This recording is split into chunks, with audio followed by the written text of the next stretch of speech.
7 ka sachet o 10 ka gramos ang suspected shabu, buy bust money kag improvised tutor ang na-recover sa drug bust operation nga gipatigayon sa sulod sang lodging house sa barangay Puok, Kalibo, Aklan.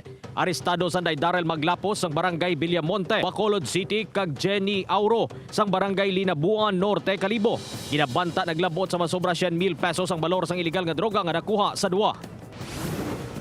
Arestado 27 anyos nga driver nga gikilala kay Arvin Jeric Torres sa drug bust operation nga gipatigayon sa barangay Adlawan, Rojas City. Na-recover sa suspect ang 26 ka plastic sachet sang shabu. Suno sa Capiz Provincial Drug Enforcement Unit, madugay na nga ginamonitor si Torres matapos nangin matunog ang ngalan sini nga ginatudlo sang mga nauna nga nagdadakpan sa operasyon. Preso ini sa Rojas Police Station.